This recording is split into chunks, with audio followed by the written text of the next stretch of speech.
a place where history breathes and culture speaks.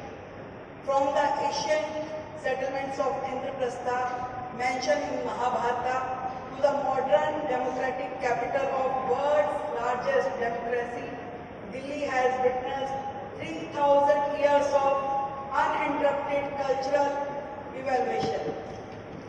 Within few kilometers, you can experience the color of old Delhi's bazaar, our majestic fort and stepwells, the sound of classical ragas and folk melodies, and flavor of one of the world's most diverse cuisine. India's intangible cultural heritage is among the richest on earth, from the Vedas and Upanishads to yoga, now embraced globally for holistic well-being. From our festivals that celebrate nature, season, harvest, and harmony, to our rituals and performing art, India has always believed that culture survives not in museum but in people. As a host of this year's UNESCO Intergovernmental Meeting, India reaffirms its unwavering commitment to the safeguarding of intangible cultural heritage.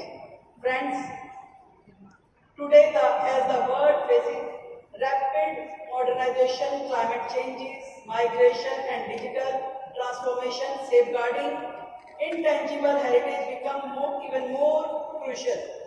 In recent years, India has placed special focus on safeguarding and promoting these traditions. Under the vision of our Honorable Prime Minister Shri Narendra Modi ji, there has been renewed national emphasis on preserving traditional knowledge system and celebrating our festival and cultural practice at the global scale. As you came here for this important event, I warmly invite all our esteemed international delegates to experience Delhi beyond this conference hall. Kutumbukam. The world is one family. This is not just a mere slogan. It is the cornerstone of our civilizational ethos. For thousands of years, India has welcomed ideas, cultures, and people from every corner of the world, embracing them and enriching them. That is why hosting this meeting is not merely an administrative event. It is a gateway for dialogue between civilizations, a dialogue the world needs now more than ever. Ladies and gentlemen, numbers do not replace stories, but they help us understand scale and urgency. UNESCO lists today recognizes 788 elements of living tradition from 105 to 50 countries around the world. India has 15 elements inscribed on UNESCO's representative list, spanning rituals, performing arts, festivals, craft traditions, and knowledge systems. This is a testament of India's plural, vibrant, and cultural life.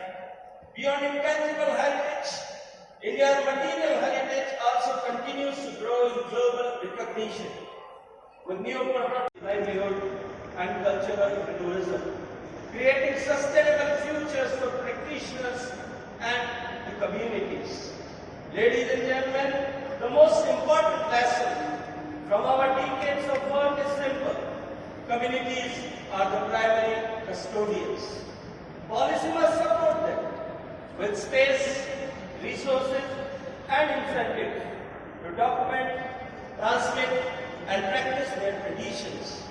In India, community archiving, craft revival programs, and education modules in local schools have rebuilt pride, strengthened livelihood, and connected artisans to new markets.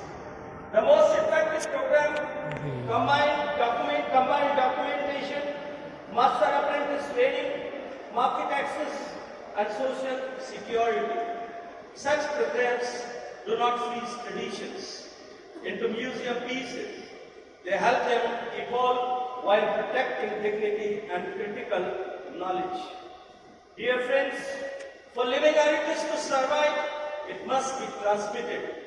Our youth must see value, cultural, emotional, and economic in practicing these traditions.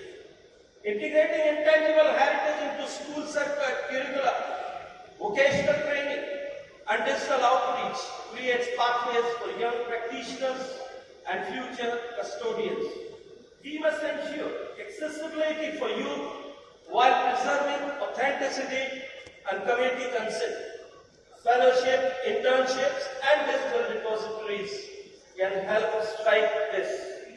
Ladies and gentlemen, technology is a powerful ally when used wisely. Digital archives, 3D documentations, mobile language apps, e-commerce for handicaps, these can protect and amplify architecture inscribed on the World Heritage List in 2007. On a personal note, I'm especially pleased to return to New Delhi, a city I hold very dear for its profound universality.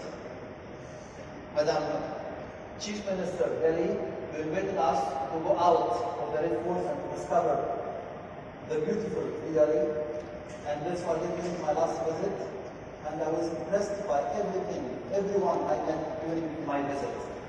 But I recall, in particular, the day when I visited a Hindu temple, a Sikh Gurdwara, a cathedral, and a mosque, all in the same day. An exceptional testament to India's pluralism and the richness of its cultural heritage.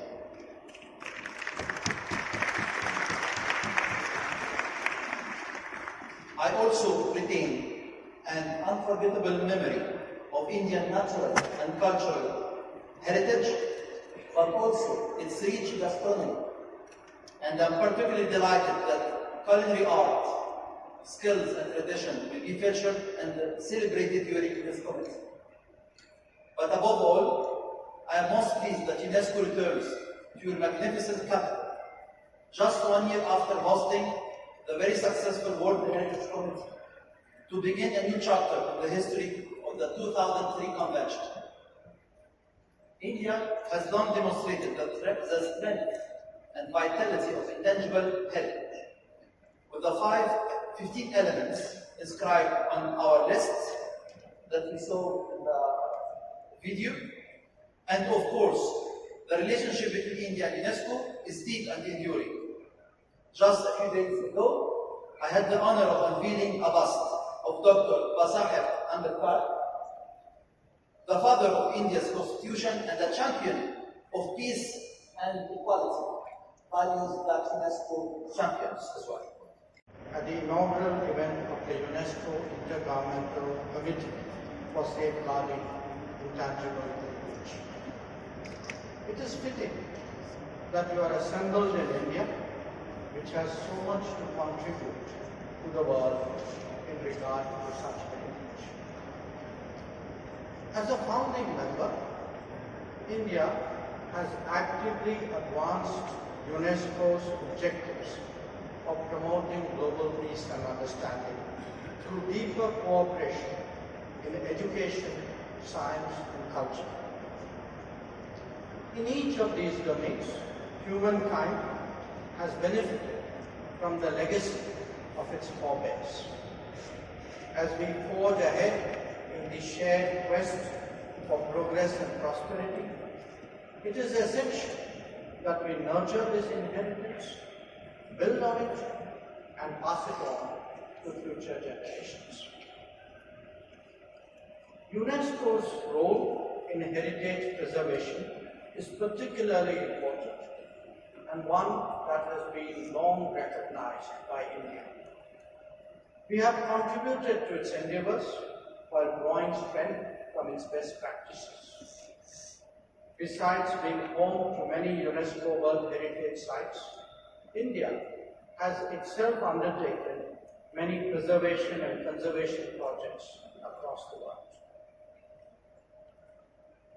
A key dimension of that engagement is preservation of intangible heritage. In doing so, we acknowledge that traditions, languages, rituals, music, craftsmanship, festivals, and performing arts are invaluable aspects of human inheritance. In many ways, they are the most democratic expression of culture, owned by all, guarded by many, and enriched by each generation. Our ambassador to UNESCO has spoken about a commitment to the 2003 Convention on Safeguarding of Intangible Cultural Heritage. With multiple elements on the representative list, we are celebrating our weavers, storytellers, healers, dancers, and artisans, whose lives are the actual repositories of human continuity. The addition of the Bhagavad Gita and Bharat Muni's Natya Shastra to the UNESCO Memory of the World International Register is truly notable. That Lucknow has recently joined Hyderabad as a UNESCO Creative City of Gastronomy has also been widely appreciated in this country. Each recognition of intangible heritage has ripples well beyond the immediate decision. Your work, I want to tell you, your work not only evokes cultural pride and strengthens tradition, but impacts lives and livelihoods as well. Delegates, colleagues, friends, the world is a fundamentally pluralistic landscape. A landscape whose richness lies in its diversity and its intricacy. Far from being flat, it has a vast range of specificities and characteristics. It has creativity that are central to its identity, pride, and history. What humankind has generated over the centuries will only be fully appreciated when that heritage is carefully nurtured. Challenges in that regard arise when efforts are made to dominate, to sideline, to dismiss, or even to erode.